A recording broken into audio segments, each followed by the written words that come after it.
Hello mesdames et messieurs, Ismaël Diallo, Thibaut Merkel, je viens de te couper la parole pour cette première édition pilote des seconds rôles et donc le plus beau de nous deux va commencer à se présenter. Ah, du coup c'est moi si je... Et donc je suis Thibaut. Vas-y. Non, mais du coup, ouais, Ismaël, voilà, fan de cinéma, j'ai fait quelques clips, j'écris pas mal de scénarios pour moi pour l'instant, et puis je suis éducateur spécialisé, je suis danseur hip-hop, chorégraphe, et voilà. Très bien. Et du coup Thibaut, moi ça fait quelques années, j'ai même fait plusieurs années d'études dans le cinéma. J'écris des bouquins, je bouffe du cinéma comme pas deux, et voilà, tout me plaît. Le muet, le noir et blanc, le peu importe, l'expérimental, toutes les formes, le X. Bien sûr. Même j'ai envie de dire toutes les lettres de l'alphabet, j'ai vraiment pas de limite, quoi. Ok. Alors pourquoi les seconds rôles ? Pourquoi les seconds rôles ? Parce qu'on en a un peu marre des premiers rôles, déjà, pour commencer. Tout à fait. Voilà, la lumière, tout ça. On trouve qu'il y a des choses qui méritent aussi d'être évoquées et qui ne le sont pas toujours. On aime bien parler des personnes qui sont au premier plan, mais en fait le cinéma et l'audiovisuel en général, c'est plus que ça. C'est des dizaines et des dizaines et des dizaines de personnes qui bossent et qui sont pour la plupart des passionnés, comme nous. Et on pense que c'est important d'évoquer tous ces aspects du cinéma. Ça ne veut pas dire qu'on va faire que des choses... on va pas vous parler des coulisses du cinéma. On va juste vous parler de ce qu'on aime. Et généralement, ce qu'on aime, ça implique justement d'aller chercher un petit peu plus loin et aussi de rendre hommage voilà, aux gens dont on ne parle pas assez. Exactement. En fait, les seconds rôles, ça nous est venu parce que nous-mêmes, on ne se considère pas comme les tops des critiques ou quoi que ce soit, donc on n'est pas du tout dans un truc où on va dire ce qui est bien ou ce qui est pas bien, on va dire ce qu'on aime ou ce qu'on n'aime pas, on va dire ce qu'on a remarqué et ce qui aurait pu être discuté sur certains films et je trouve pas assez discuté, notamment des films très connus avec des gros budgets, on pourra discuter de certaines choses, mais aussi des films moins connus qu'on aura envie de vous faire découvrir, chacun à notre manière, avec notre sensibilité. On va essayer aussi de se partager notre amour réciproque pour certains types de films et essayer d'après d'en rediscuter dans certains épisodes. Mais là, aujourd'hui, on va commencer cet épisode pilote avec la série Andor. Pourquoi Andor ? Parce que ça vient de se terminer il n'y a pas si longtemps que ça. On est un peu à la bourre sur la revue. Mais j'ai envie de dire, on s'en moque en fait, puisque nous, on fait ça parce qu'on kiffe, on fait pas ça pour buzzer.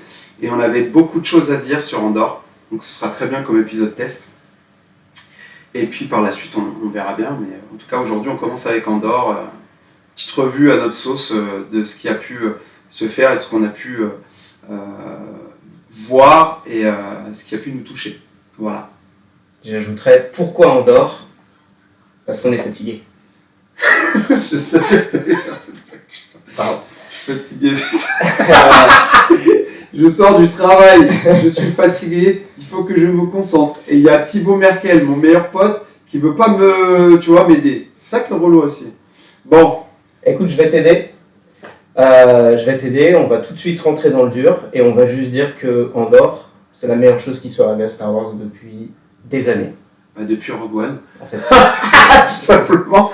Ouais, mais j'ai envie de dire que par extension, c'est une des meilleures choses qui soit arrivée depuis les années 80, presque. Oui, après... Si on met Rogue One et Andor dans la même catégorie... Oui.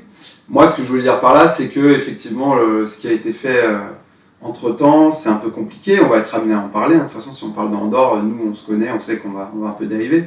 Mais moi, je suis pas forcément puriste dans le sens où, par exemple, la prélogie, j'ai beaucoup aimé.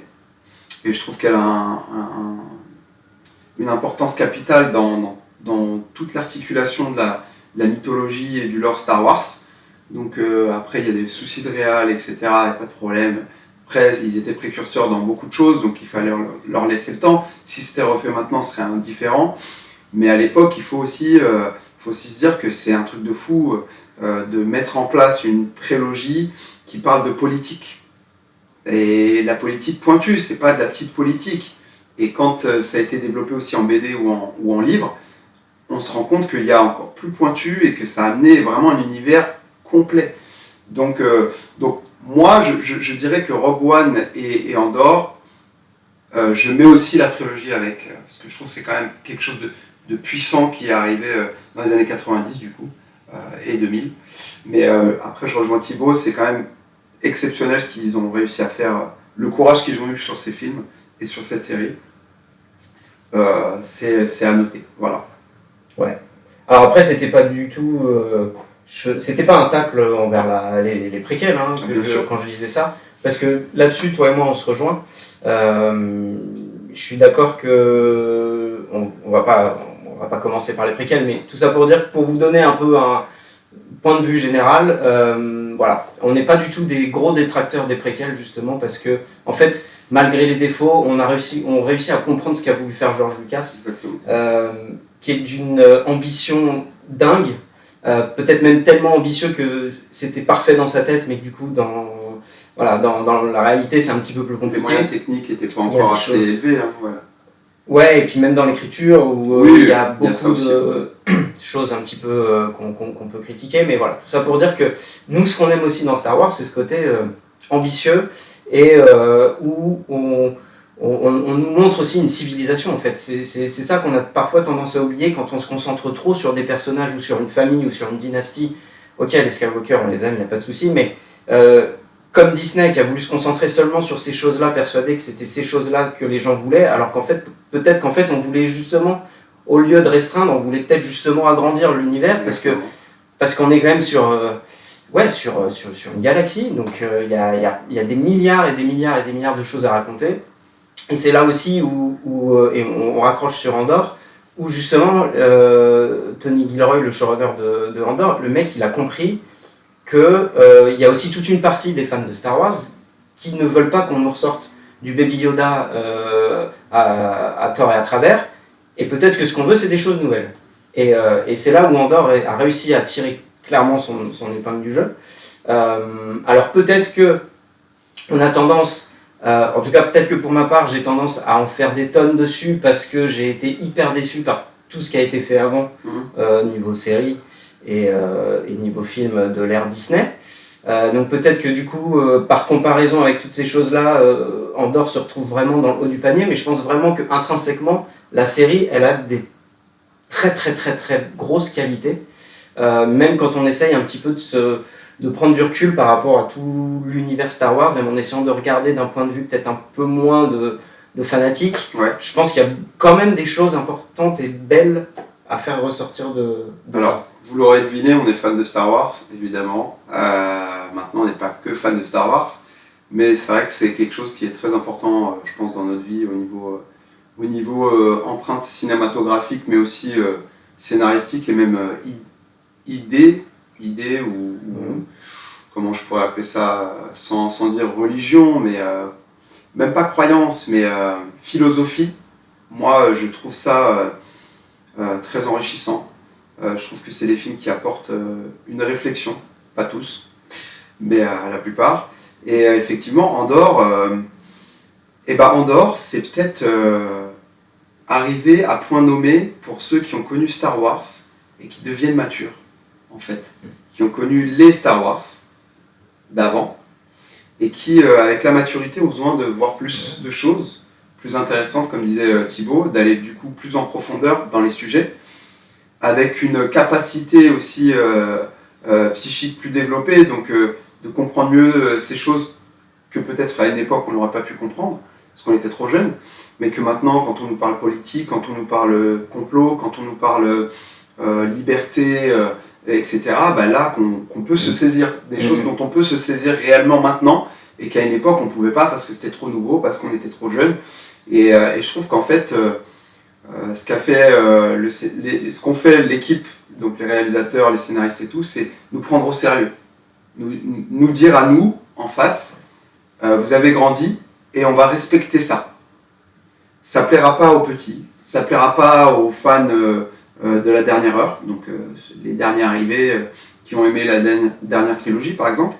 Mais en tout cas, ceux qui ont vécu Star Wars, qui ont lu Star Wars, qui ont vu Star Wars, c'est ça en fait dont ils ont besoin maintenant. Et les livres et les BD, de toute manière, ont amené ça aussi. Voilà, il y avait une profondeur dans les livres et dans les BD que tu retrouves dans Andor.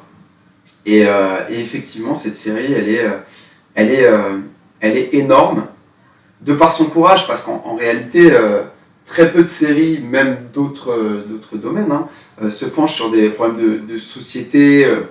Et là, on est dans la SF, dans la société, on est dans le dénoncement ou la dénonciation, bon bref, de plein de choses que nous, on peut constater aussi à notre échelle et dans notre galaxie. Et c'est très courageux de la part d'une énorme licence quand même, de se dire bah ouais, je vais le faire, je vais dénoncer, et en fait ce qui va se passer c'est que les conséquences, j'en aurais rien à foutre quoi. Et enfin c'est un truc de fou quand même, ouais. Tu vois, c'est se dire j'ai le courage avec Star Wars de balancer des trucs et de vous faire grandir. Quand d'autres se sont cachés derrière Star Wars pour dire on va continuer les mêmes choses, en moins bien et sans âme, eux ils y sont allés, ils ont dit on continue et on va aller plus loin. Et moi c'est ce que j'ai aimé dans Andor. Voilà. Ouais, bah j'ai envie de dire on pourrait presque arrêter là parce que ce que tu dis est vraiment, en plus d'être juste, c'est assez brillant. Et je te le dis pas assez souvent. On sera pas toujours d'accord tout le temps, on va faire vous prévenir, mais là pour le coup, on est clairement alignés. Et faut pas oublier que dans Star Wars, il y a Wars. Et je trouve que Andor, c'est peut-être la première fois depuis plus de 40 ans que on se plonge vraiment en fait dans ce côté justement guerre. Ouais. Qu'est-ce que c'est ? Qu'est-ce que ça veut dire ? Qu'est-ce que ça implique ? Exactement. Parce que peut-être qu'au tout début, en 77, il y avait ce côté encore un petit peu très très aventure qui s'inspirait des pulp des années, enfin des bandes dessinées américaines des années 20, 30, 40, les Flash Gordon, les machins. Exactement. Où effectivement la guerre avait quelque chose d'assez fun. Faut pas oublier que c'est quand même Star Wars est américain, donc ils ont un concept de la guerre qui est, un peu différent du nôtre. Andor et Rogue One avant, ils remettent un petit peu les choses sur la table, et en fait ils nous montrent ce que c'est que vraiment la guerre. Ok, c'est un côté beaucoup moins glamour. Quand tu ressors d'Andor, tu ressors pas de la même manière que quand tu ressors d'un Nouvel Espoir. Un Nouvel Espoir, t'as envie d'être un Jedi, t'as envie de te balader avec ton sabre laser, avec tes potes dans ton vaisseau, t'as envie de faire le tour de la galaxie, t'as envie de tout découvrir. Quand tu ressors d'Andor, t'as juste envie de rester chez toi, de pas sortir et de pas te confronter à cette réalité qui est très dure, et surtout à tous les sacrifices que ça implique. Et en fait, tu te rends compte que la résistance, c'est beaucoup plus courageux que ce qu'on peut s'imaginer, et c'est vraiment tous ces sacrifices, et qui en plus à toutes les échelles. C'est-à-dire que Andor te montre les sacrifices non seulement du peuple, et il te montre aussi les sacrifices quand on se retrouve avec Mon Mothma et le Sénat, et tu te rends compte qu'aussi il y a des sacrifices qui sont faits à toutes les échelles. Et quand tu vois que, désolé pour les spoilers, même si on va essayer de les éviter le plus possible, mais quand tu vois le rapport qu'elle a à sa famille et le fait qu'il va peut-être falloir qu'elle prenne une décision par rapport à sa famille, et notamment sa fille, justement pour pouvoir continuer à alimenter cette rébellion qui est en devenir, on voit que c'est des choses qui sont terribles. Et ce que j'aime bien, c'est que justement, il se soit pas juste dit on va juste montrer le point de vue du petit peuple qui souffre, même si c'est une réalité et qu'elle est hyper importante, mais en fait on va aussi montrer que c'est à toutes les échelles de la société qu'il y a des actions qui sont prises et surtout qu'il y a des sacrifices qui sont faits. Et ce côté hyper humain qui délaisse complètement le côté spectaculaire en fait de la franchise, c'est une bouffée d'air frais, c'est très très dur. C'est pas quelque chose que tu vas montrer à un gamin de 8 ans, alors que tu peux plus ou moins lui montrer un Nouvel Espoir, mais rétrospectivement, quand tu regardes un Nouvel Espoir, il y a quand même des choses qui sont très dures aussi, qui sont juste montrées de manière un peu plus naïve. Oui. Et Andor n'a pas ce côté naïf. Et c'est là où tu dis que je rejoins ce que tu dis, où il y a justement, c'est une évolution de la franchise, mais une évolution, voilà, dans le sens aussi adaptation à notre société actuelle, 40 ans plus tard, parce qu'en 40 ans il s'est passé quand même beaucoup de choses, et ça reflète quelque chose. Et c'est ça qui est hyper intéressant. Et si tu regardes l'ascension de Skywalker ou je ne sais quoi, tu verras pas ça. Tu verras pas cette évolution. Et je dis pas que les choses intemporelles sont pas intéressantes. Au contraire, j'adore les choses intemporelles. J'ai peut-être même tendance parfois à préférer les choses intemporelles. Mais en fait, il faut faire gaffe à pas non plus se moquer des gens quand on fait les choses. Et le problème de ce que tu dis, c'est que l'ascension des Skywalker et la dernière trilogie, en fait, elle raconte rien, elle dénonce rien. Même les liens familiaux ou quoi que ce soit, ils sont détruits, il n'y a rien. Parce qu'il y en a une qui est orpheline, jusqu'à l'épisode, le 3e, là, donc le 9e, on ne sait pas ce qu'elle est. Donc il n'y a aucun lien, on ne peut pas faire on ne peut pas réfléchir philosophiquement sur ces 3 épisodes parce qu'ils n'ont aucun sens. Et ils sont déconnectés de la réalité. Et en fait, ça parlera des petits. Et encore, j'ai même pas envie de leur montrer ça, parce que justement, il n'y a pas de fond. Ouais. Mais ça parlera pas à des gens qui ont déjà une maturité.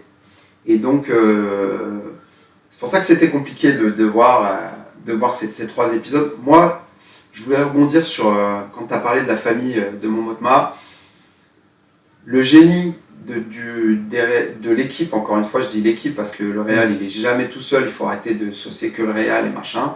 Il y a des mecs qui écrivent derrière, donc des scénaristes, etc.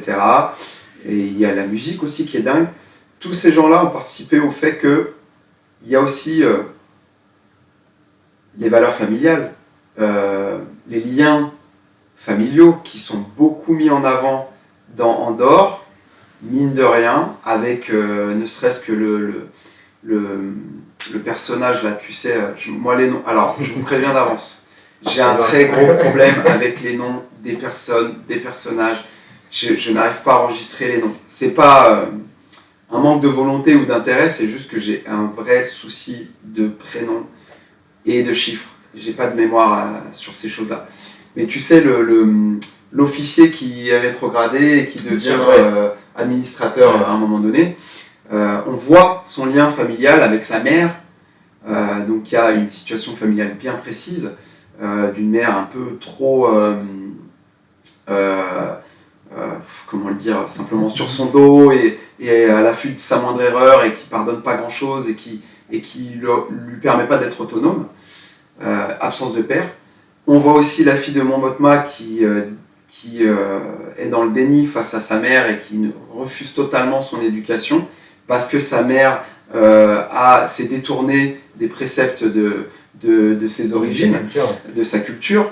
Et du coup, tout ça, c'est aussi un miroir à des choses qui arrivent dans la réalité. Hein. Les musulmans qui changent n'importe quelle religion. Je dis les musulmans parce que moi je connais bien les musulmans et je sais que quand quelqu'un se détourne de la religion, tout le monde lui fait dos dans la famille. Donc c'est des choses qu'on connaît. Les mamans qui écrasent les enfants parce qu'elles ont une exigence beaucoup trop élevée et pas amenée de la bonne façon, on connaît aussi, et ça parlera à beaucoup d'entre vous. Donc je trouve que c'est du génie de mettre ça, en fait c'est jouer avec le macro et le micro. C'est-à-dire que à l'échelle micro, tu es sur les liens familiaux, les liens sociaux entre les gens, à l'échelle macro, tu es sur de la grosse politique, mais tout est bien écrit, et en fait tout va ensemble, et tout glisse, et ça c'est du génie. C'est du génie. Il y a très peu de personnes qui peuvent mettre en avant tous ces problèmes, que ce soit politiques, sociaux, familiaux. Et c'est ça la réalité de notre monde. C'est à cette échelle-là qu'on devrait tous le regarder. On n'est pas capable de tous le voir comme ça, le monde actuel, mais en tout cas, ce que j'ai apprécié avec Andorre, c'est qu'il était l'équipe a réussi à nous mettre à tous les niveaux, macro, micro. Et on voit tout de la société. Donc c'est ouf, hein. En vrai, c'est complètement dingue l'écriture. Après, moi, ce que je peux reprocher, parce qu'on peut aussi passer sur des choses que moi j'ai moins appréciées, c'est le manque de bataille spatiale, qui pour moi, mais c'est très personnel, dans la SF est très très important. Voilà, moi j'ai besoin qu'il se passe des choses dans l'espace, j'ai besoin qu'on sorte un peu, voilà, qu'on retrouve cette liberté de voyager et de fuir quand il y a besoin. Et là, ce qui est marrant, c'est que tu as l'impression qu'ils peuvent aller partout, mais qu'ils sont attirés comme des aimants à leurs racines, leur planète et leurs problèmes. Alors qu'en réalité, il n'y a rien qui les empêche de prendre un vaisseau, de se barrer à des milliers de kilomètres, mais Andorre revient. Par exemple, Andorre revient. Il revient à sa source, il revient à sa base, il n'arrive pas à s'en empêcher. Et ça aussi, philosophiquement, c'est hyper intéressant. Donc je reproche le fait qu'il n'y ait pas de bataille spatiale et qu'on ne voit pas assez d'espace, et en même temps, c'est intelligent au niveau philosophique. Quoi. Ouais. Et en même temps, et en fait, quand tu réfléchis, c'est ça, tu comprends très bien pourquoi il y a un peu ce contre-pied qui est pris par rapport à ce qu'on pourrait être en droit d'attendre d'une série Star Wars. Quand on compare à peu près, quand on voit par exemple, je suis désolé, ça fait un peu bashing, mais et franchement, et on y va, parce qu'il y aura vraiment des choses à dire. Quand on prend ce que Rian Johnson a voulu faire sur l'épisode 8, The Last Jedi, il a voulu contourner tous les codes et faire, je suis désolé, faire son petit malin. Et c'est ce qu'il fait tout le temps avec tous ses films. Mais ça, on va pas commencer à digresser là-dessus. Mais quand on compare cette volonté de faire les choses différemment, on a justement d'un côté Rian Johnson qui le fait de manière hyper prétentieuse, qui le fait de manière maladroite, et qui au final est incapable de changer le statu quo, c'est ça qui est en plus qui est terrible. Et on voit ce que Tony Gilroy et tous les gens de Andor et de Rogue One ont fait, et qui justement, on veut faire les choses différemment, et on sait comment le faire, on sait rester à l'intérieur de cet univers qui répond aussi à certaines règles, mais en même temps, si on choisit ce parti pris, c'est parce qu'on a quelque chose à raconter, c'est qu'on a une histoire à raconter. Et pour eux, le plus important, et c'est ce que tu réalises à la fin de ces 12 épisodes, c'est qu'il y a une histoire, il y a quelque chose qui est raconté. Et les mecs, dès le début, ils ont commencé à écrire et ils savaient où ils voulaient en arriver. Exactement. Ils savent où ils veulent en arriver à la fin de la saison 2. Il y a des arcs qui sont complètement tracés, il y a un travail de préparation qui, à mon avis, est monumental. Mais c'est surtout qu'on voit que c'est des gens qui savent ce qu'ils veulent raconter, ils savent comment ils veulent le raconter. Et c'est là qu'on voit la différence totale avec ce qui a été fait avant au cinéma. Et c'est ce côté justement humain qu'on va apprécier. Et je sais qu'au début, sur les premiers épisodes, et je sais que c'était ton cas, tu vas peut-être me contredire, et je sais que c'était le cas d'autres personnes. Et je peux même citer l'exemple de ma femme. Désolé mesdemoiselles, je suis pris. Mais c'était justement le fait que vous accrochiez pas au personnage principal qui en plus donne quand même son nom à la série. Alors moi je confirme. Ouais, je confirme. Non mais j'accroche toujours pas en fait. J'accroche toujours pas parce qu'il est pas charismatique. Il est pas. Mais après c'est parce qu'on est habitué à avoir des héros charismatiques, grands, beaux ou pas, hein, parce qu'il y a des héros qui sont charismatiques, qui sont pas forcément beaux, mais en tout cas qui ont une prestance. Et en fait, là, on se retrouve avec quelqu'un à notre échelle très humain et avec ses faiblesses, quoi. Donc, c'est justement là où je voulais arriver finalement, et ça nous rejoint parce que finalement dans Rogue One, Andor, c'est un peu un second rôle quand même. Ah, complet. Ça nous rejoint. Qui lui, pour le coup, a droit à son premier rôle. Quand ça a été annoncé, c'est vrai qu'on s'est quand même tous posé la question en se disant. Ok, mais quand tu regardes Rogue One, c'est pas le personnage qui t'intéresse le plus et qui donne. C'est pas celui que tu as forcément envie de découvrir plus.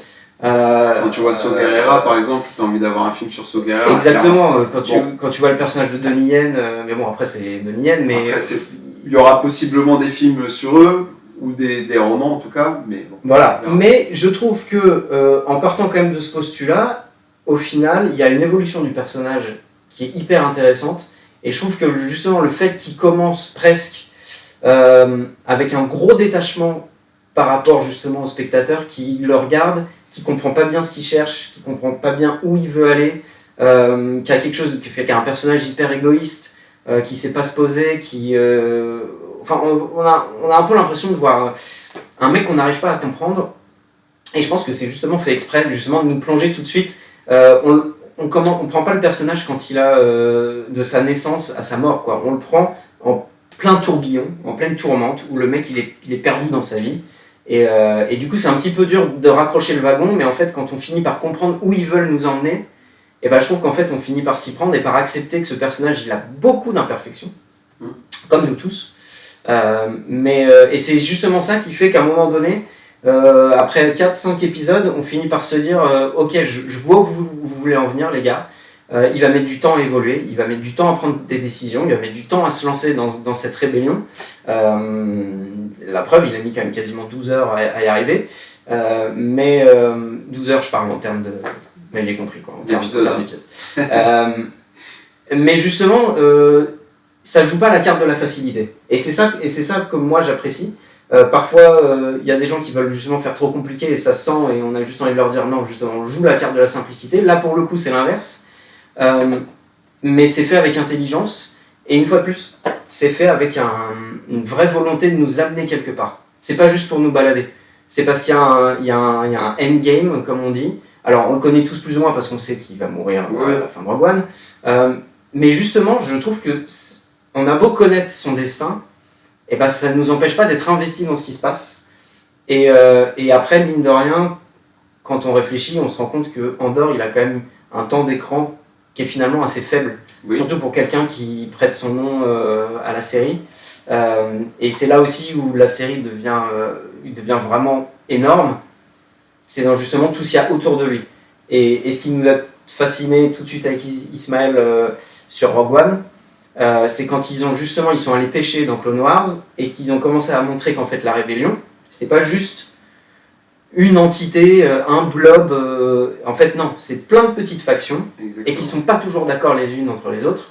Et avec notamment, tu t'en as parlé, avec Saw Gerrera, qui est justement un peu l'extrémiste de tout ce petit monde, et qui nous montre qu'en fait les gars, ils sont pas d'accord. Et c'est aussi pour ça que c'est compliqué de mettre en place une rébellion, parce que même quand on a tous plus ou moins le même ennemi, et ben en fait, la vie et la société est tellement plus complexe que le blanc et le noir, qu'on se retrouve avec en fait des nuances de gris qu'on peut même plus compter tellement il y en a. Et en fait, c'est ça qui rend la chose, qui rend Andor hyper complexe, et c'est ça qu'on aime voir aussi au bout d'un moment. C'est ça que la télévision nous montre depuis 10-20 ans avec des grosses séries maintenant qui ont des budgets de films, et qui justement, les Breaking Bad ou ce genre de choses, qui essayent de nous montrer autre chose que ce qu'on nous a montré pendant des années avant.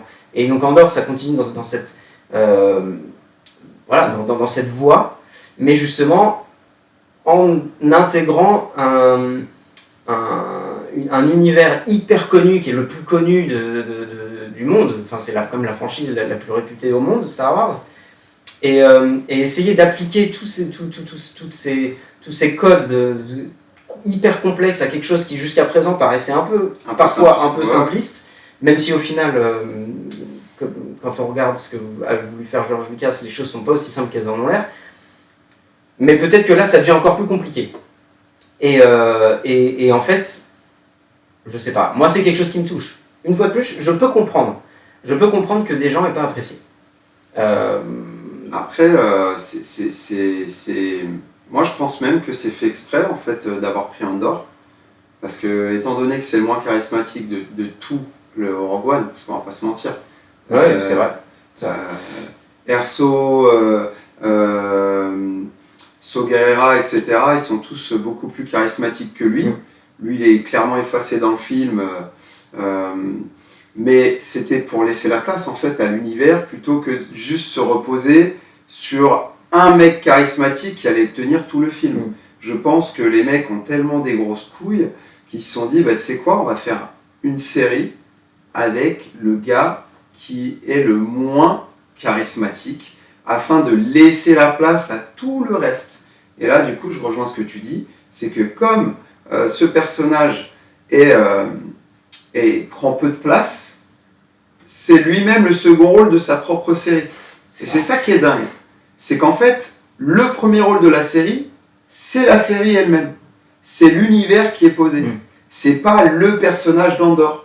Le personnage d'Andor, il fait partie de la série.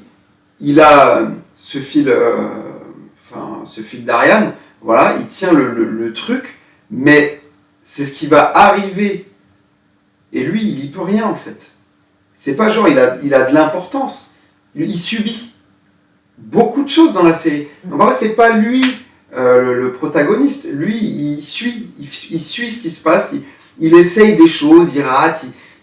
Voilà. Et je pense que tu pouvais pas le faire avec Saw Gerrera. C'est impossible. Saw Gerrera, il a un caractère, un comportement qui prend trop de place. Il est tellement violent, il est tellement déjà imposant dans ses décisions, dans son extrémisme, qu'en fait, c'est pas le genre de personnage à subir. Lui, il va prendre les rênes et il va faire les choses. Et donc, Andor, c'est intelligent. C'est un choix intelligent, courageux et intelligent. Maintenant, est-ce que Disney, dans pour l'instant sa grande bonté, va continuer à faire confiance aux équipes d'Andor parce qu'il y a des doubles discours et ça dénonce beaucoup de choses Andor et Rogue One.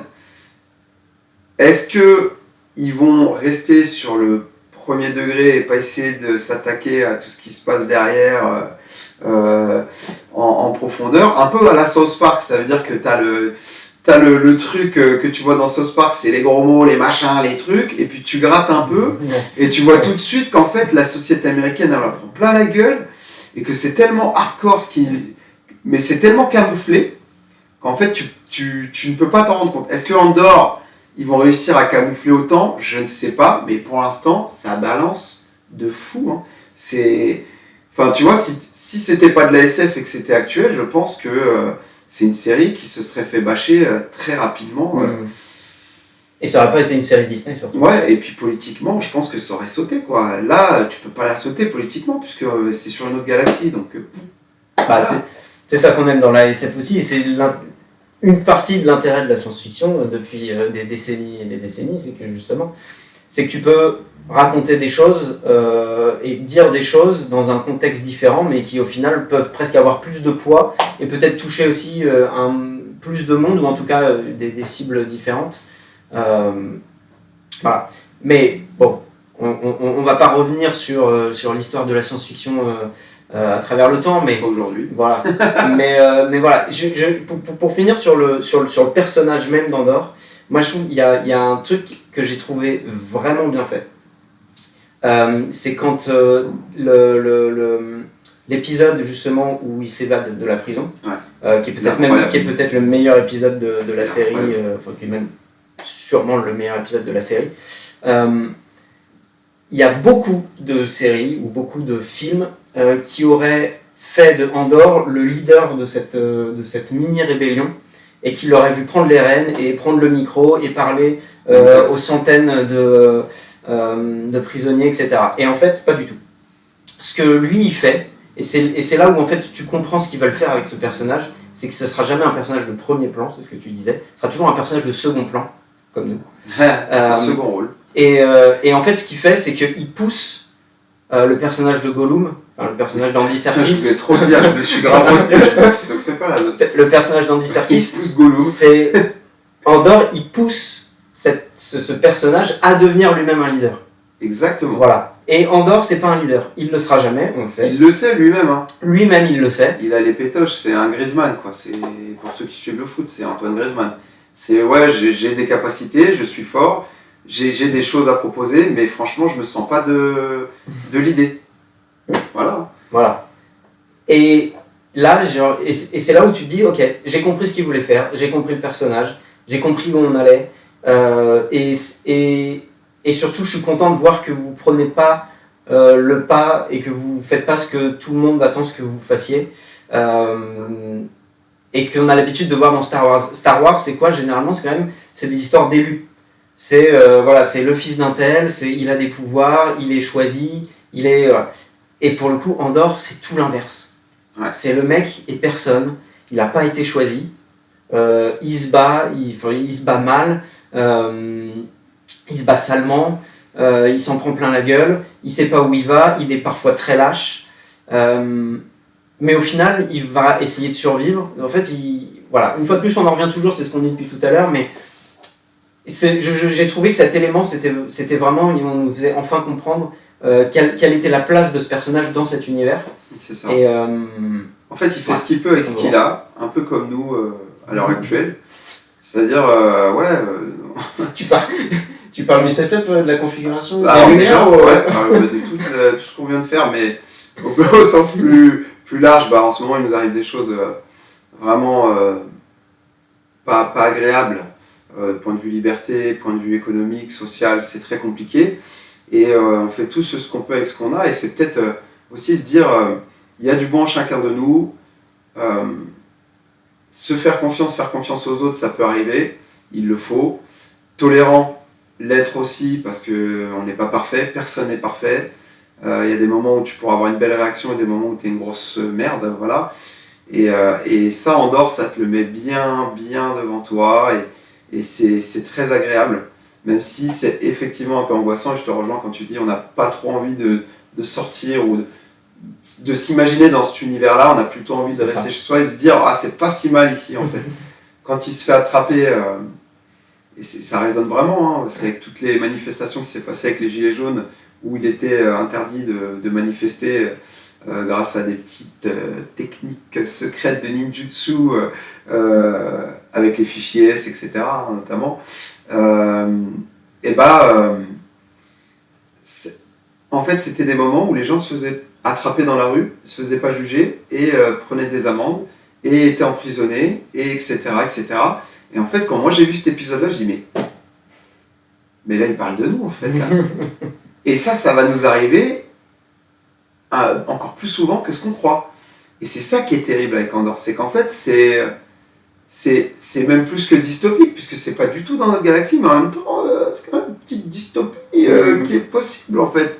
Donc, je sais pas si une dystopie, c'est possible. Est-ce qu'une dystopie, c'est comme une utopie, mais avec un développement de notre société, ou est-ce qu'une dystopie, c'est juste quelque chose qu'on projette et qui possiblement peut arriver? C'est possible, c'est juste que le jour où ça devient possible, c'est plus une dystopie, c'est la réalité. Voilà, c'est ça. Okay. Donc du coup, le mot dystopie est intéressant avec Andorre. Et encore une fois, si tu le remets à une autre échelle et dans un autre endroit, tu te dis putain, c'est pas très loin de ce qu'on vit en fait. Ouais. Donc Andorre, c'est du génie. Hein. Ouais. Et c'est vrai qu'on n'en a pas parlé, mais il y a quelque chose de très très bon aussi qui est fait, c'est l'écriture des méchants. Je sais pas pourquoi je mets des guillemets parce que c'est vraiment des méchants, mais c'est justement de rentrer dans la bureaucratie de l'Empire. Et je trouve que là, pour le coup, le côté horrible de la bureaucratie, comme on s'imagine dès qu'on entend ce mot d'ailleurs, il prend vraiment tout son sens. Il est hyper bien mis en avant, hyper bien mis en scène, et en fait, ces méchants, ils ont quelque chose d'assez incroyable parce qu'on n'avait jamais vu des méchants comme ça dans Star Wars. D'habitude, ils ont un côté hyper spectaculaire. Là, c'est tout l'inverse. On a des gens, en fait, ça pourrait être notre tante, ça pourrait être un cousin. C'est des gens qui sont dans l'administration, qui sont ambitieux.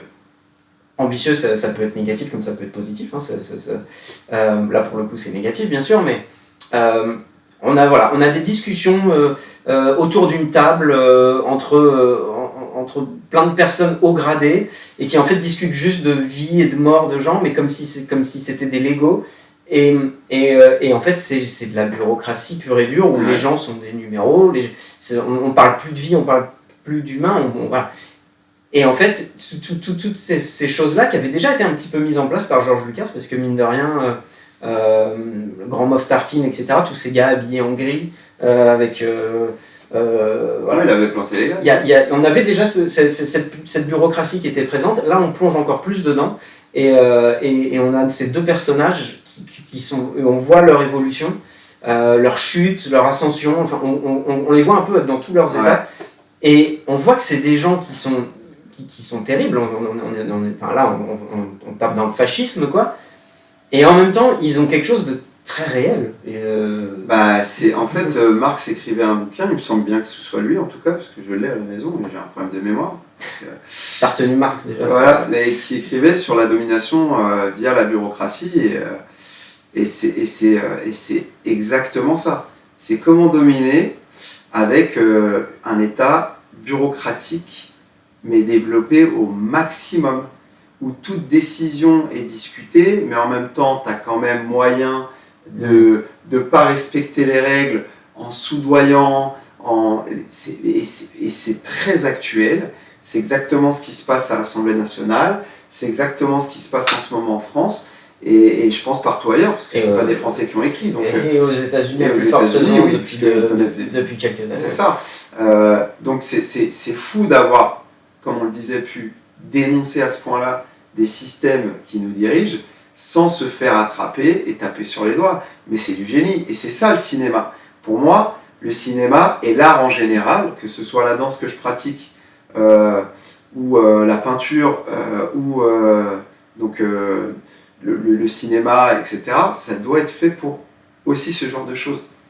Dénoncer, élever les consciences d'une façon détournée qui puisse éviter la censure, donc de façon intelligente, mais tout en étant très très très très marquant. Le rap à une époque, avant qu'il soit censuré et qu'on subventionne des rappeurs éclatés au sol, qui disaient plus rien, il y avait des rappeurs qui m'ont permis, moi par exemple, de réfléchir à beaucoup de choses au niveau politique. Les NTM, Assassin, IAM, c'est des groupes de rap qui m'ont fait grandir au niveau philosophique et au niveau politique. Et après, je me suis dépolitisé, puisque en fait, maintenant, chacun son avis, mais en gros, bon, ils n'ont plus rien à foutre. Donc voilà, c'est roue libre pour les politiques, et nous, on n'a plus notre mot à dire. Mais bref, c'est pour dire que l'art, quand il est au service du propos comme ça, je crois qu'on ne peut pas faire plus intelligent, quoi. Pour moi, c'est le summum. L'art pour rien foutre avec, je sais pas. Moi, j'ai un problème avec ça. Après, ça peut faire du bien, hein, mais ça, là, ce qu'ils nous ont donné, c'est ouf. Et je pense qu'avec le recul, on se rendra encore plus compte que c'est une série et un film. Parce que Rogue One, je pense qu'on fera des épisodes spéciaux sur les Star Wars, donc on va pas développer. Mais Rogue One, pour moi, c'est un des meilleurs Star Wars de loin. Voilà. Après, il y a peut-être des défauts de réalisation. Certes, comme tous les films, de toute façon, Star Wars, Un Nouvel Espoir, la réal, elle est dégueulasse, excusez-moi, hein, je vais peut-être en froisser, moi je suis fan, mais quand je le regarde, j'ai envie de crever des fois. Mais c'est pas grave, parce que c'est ce qu'il a amené aussi. C'est ça l'important, on peut pas se baser que sur la technique. Parce que si on se base que sur la technique, t'as beaucoup de films qui sautent. Donc on va dire que Rogue One, pour moi, c'est vraiment un film qui a posé les bases de ouais, j'ai une licence, et regardez ce que j'en fais. Regardez les couilles que j'ai, et je fais crever tout le monde à la fin. Et qu'est-ce qui se passe en fait? Et j'ai signé Disney, et j'en ai rien à foutre. Voilà, et ça pour moi, c'est du génie, c'est courageux, et c'est artistique. Donc je voulais remercier tous les auteurs, tous les gens qui ont travaillé sur Andor, même ceux qui sont arrivés au dernier moment, parce que même en apportant leur pierre à l'édifice, parce que Disney n'était pas content, et ils ont fait que le film était ouf aussi, donc voilà, tant mieux. Merci à tous pour ce que vous avez fait. Voilà. Et les deux, Rogue One et Andor, se complémentent justement de manière quasiment parfaite. Rogue One, c'est le danger, c'est quoi? C'est l'étoile noire et son rayon. Et Andor, le danger, c'est la bureaucratie. Et en fait, on se rend compte que pourquoi l'Empire est aussi puissant, c'est parce qu'il a tout. Il a tout. Il a toutes les armes de son arsenal, et il écrase les gens. Ouais. Et en fait, ça rend enfin l'Empire vraiment, vraiment, vraiment flippant, et on comprend vraiment pourquoi. En fait, il faut absolument le combattre, quoi, parce que. Ouais. Et je dis pas qu'on le comprenait pas avant, c'était bien sûr, ils ont détruit Alderaan devant nos yeux, ça nous a toujours paru assez clair que c'était pas eux les gentils, mais là vraiment ils prennent une dimension, exactement comme ce qu'ils ont fait en fait avec Vader à la fin justement de Rogue One. Excusez-moi, je dis Vader à l'anglaise, Vador si vous préférez. Exactement comme ils ont fait à la fin de Rogue One, où ils l'ont rendu, mais limite bestial, quoi, limite effrayant, comme on n'avait jamais vu aussi effrayant. Et en fait, on est enfin sorti des peluches qu'on vend dans les Disney Store. On est enfin sorti de toute cette culture qu'il y a autour de Dark Vador, qui est le personnage le plus connu de l'histoire du cinéma quasiment. Et on a quand même rappelé, faut pas oublier quand même, c'est un psychopathe. C'est un assassin, il tue des enfants, il tue des innocents, il tue tout ce qui lui passe sous le nez, il le désintègre.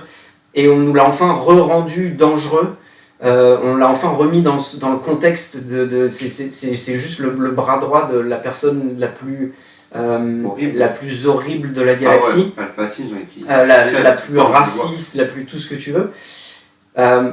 Donc ouais, Star Wars avait besoin de ça. Star Wars avait besoin de sortir de son folklore en fait. Moi c'est comme ça que je vois Rogue One et que je vois maintenant aussi Andor. C'est comme d'un moment Star Wars était rentré dans c'était devenu avec sa propre mythologie, c'était devenu son propre folklore. On était presque à chaque fois il se parodie lui-même quoi, presque à un moment donné. L'univers était en train de se bouffer lui-même quoi. Et à plus forte raison en plus avec le réveil de la force qui est arrivé, qui nous a montré qu'en fait les gars ils avaient juste l'impression de refaire exactement la même chose en moins bien.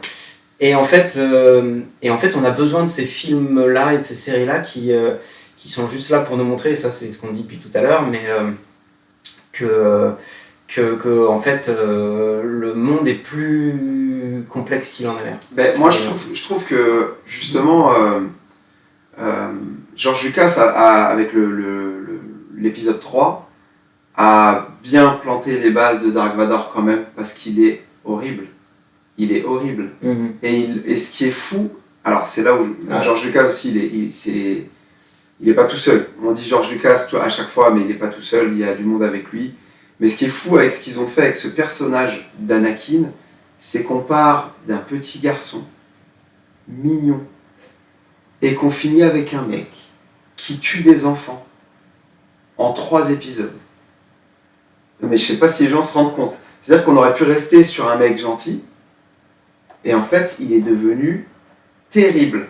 Et en fait, il plante les bases de ce Dark Vador que Rogue One reprend, mais reprend à sa juste valeur. À sa juste valeur, il n'y a pas d'arnaque. C'est que le gars, il s'est dit, comment il finit Dark Vador ? Comment il commence déjà ? Comment il commence sur l'épisode 3 ? Mais il est horrible. Il est horrible. Il est horrible. Et ben je le reprends. Et ben c'est lui-là. Et c'est le même, hein. C'est sorti.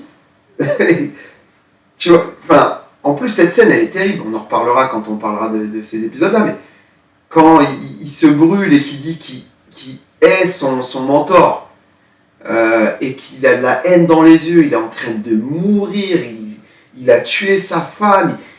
Et puis la seule chose qu'il fait quand il a l'armure, c'est qu'il a envie de tout péter, quoi. Et bah tu le retrouves directement, ce mec-là. Et le gars te tue tout le monde.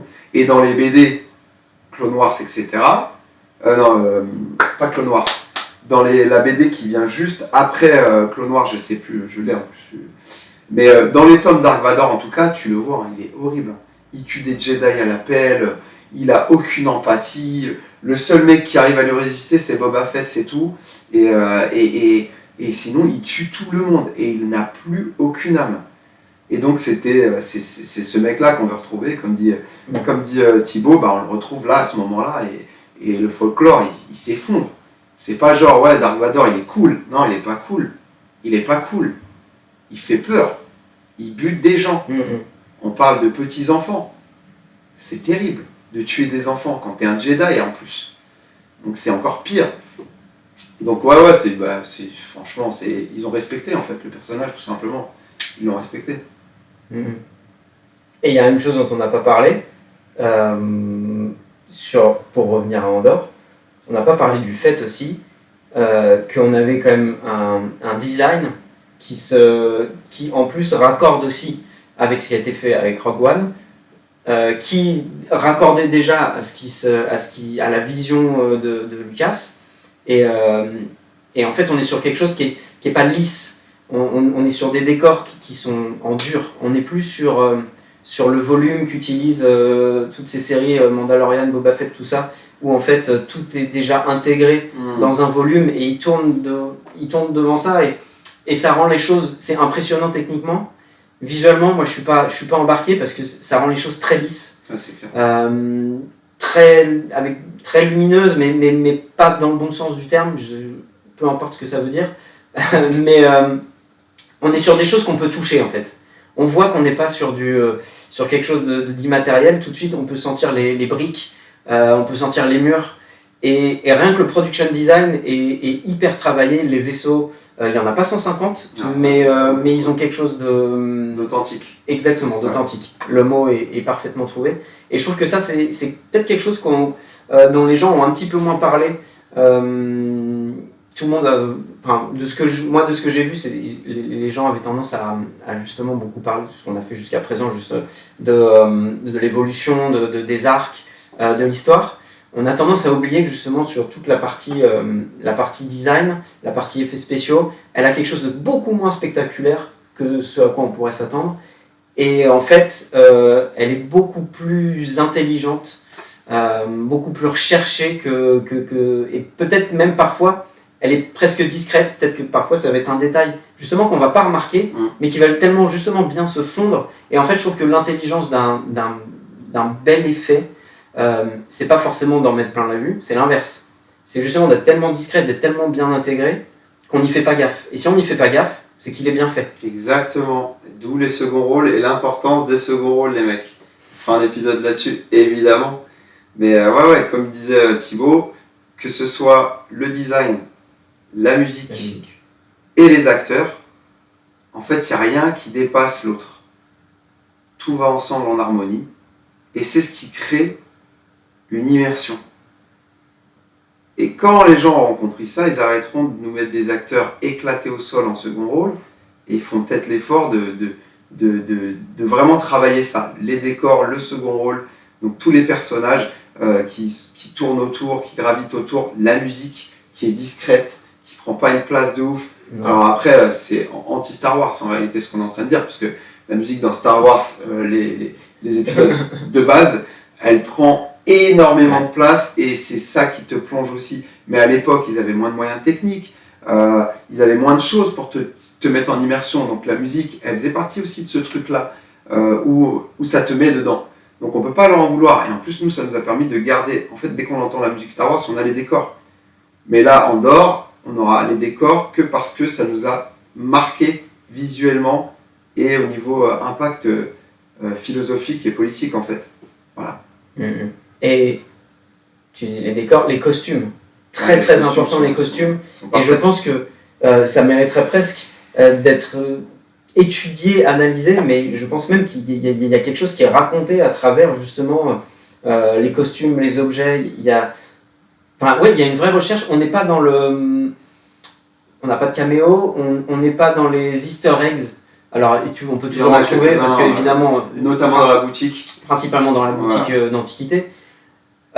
Mais en fait, ça reste que du second plan, ça reste que justement les mecs qui s'occupent des décors, qui s'occupent des objets et qui ont envie de se faire un petit peu plaisir, mais on s'attarde pas dessus. C'est jamais le focus. Ouais, exactement. Et en fait, l'histoire, elle est aussi racontée à travers tous ces trucs-là. Et c'est ça qui rend la chose d'autant plus réussie et qui fait que, comme tu dis, que c'est vraiment un tout. Et ouais, au bout d'un moment, qu'est-ce que vous voulez qu'on dise quoi, si vous n'avez pas regardé déjà, regardez, perdez pas votre temps avec nous. Regardez, faites-vous votre idée. Après, nous, c'est notre sensibilité, c'est ce qu'on a pu constater, c'est ce que ça nous a fait. On ne vous garantit pas que ça vous fasse la même chose. Mais voilà, nous, en tout cas, on a vraiment apprécié. On espère une montée en température progressive, mais je fais confiance aux auteurs de la série pour nous mettre de plus en plus en tension. Voilà. Exactement. Et puis en attendant, on va faire comme beaucoup d'entre vous, on va continuer de regarder les séries qui sortent. Ce qu'il faut critiquer, il faut voilà. Voir. Je vais être tout à fait honnête, moi je suis pas emballé par ce qui arrive. Mandalorian, je vais regarder d'un œil parce que quelque part, je pense que génétiquement, je me sens obligé, mais bon. C'est pas du niveau d'Andorre. Moi, j'ai bien aimé Mandalorian, par exemple. On pourra en rediscuter. Et je pense que c'est pour ça que je pense que ça mérite une. On se refera un revue, mais c'est vrai qu'on n'est pas au niveau d'Andorre, au niveau écriture, clairement. Les mecs savent pas où ils vont. Ça part un peu dans tous les sens. Voilà, on n'est pas du tout sur la même écriture. Après, c'est pas si mal fait que ça. Il y a eu des séries catastrophes Star Wars, notamment Boba Fett, qui était vraiment une catastrophe. C'est terrible, c'est mon personnage préféré, c'est terrible. Ça mérite ce qu'ils ont fait, c'est terrible. Mais on pourra quand même en parler quand on pètera des gueules. On fera un épisode spécial Star Wars pourri, et puis on pourra mettre tout dedans. Ça va saigner. Mais ouais, ça fait mal. Obi-Wan, je suis un peu plus partagé parce qu'il y a des épisodes qui sont vraiment marquants et il y a des scènes qui sont waouh, prenantes. Et puis il y a beaucoup de déceptions après. Et c'est vraiment dommage parce qu'avec Obi-Wan, tu fais un film, tu fais pas une série, quoi. Tu fais 2 films, tu fais 3 films, tu fais une trilogie. Si tu as envie de prendre le temps vraiment de respecter le personnage, et voilà, là c'était dommage pareil. Donc merci d'avoir fait Andorre. Et puis on vous attend en commentaire. Pour ceux qui regardent sur YouTube, qui ont eu la patience de regarder nos gueules pendant, je sais pas, peut-être une demi-heure, 3/4 d'heure, je sais pas où on en est. Mais puis ceux sur Spotify, un gros bisou, hein, partagez au maximum à des copains qui aiment Star Wars, et puis peut-être même à des gens qui aiment pas Star Wars. C'est ce que j'allais dire, surtout aux gens qui aiment pas Star Wars. Mais non, mais parce que pour le coup, ouais, c'est quelque chose de plus général, ça parle à tous, quoi. Ouais. Et puis de toute façon, on sera amené à parler de milliards d'autres choses. On va taper dans les choses hyper populaires. On va s'attaquer.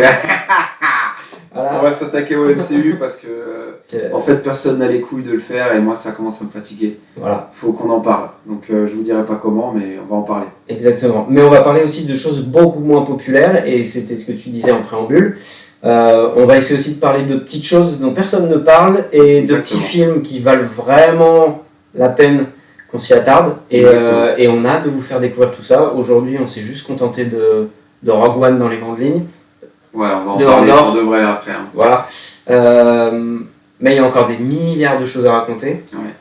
Et écoute, est-ce que je te laisse le mot de la fin ou... J'espère que ça vous a plu et puis partagez à des gens que ça intéresserait, voilà, d'entendre nos conneries. Et puis faites-nous des retours sur ce que vous pensez. Et puis si on peut avoir des débats et des échanges, c'est cool, ça reste positif. Voilà. Et à bientôt. Ciao tout le monde. Peace.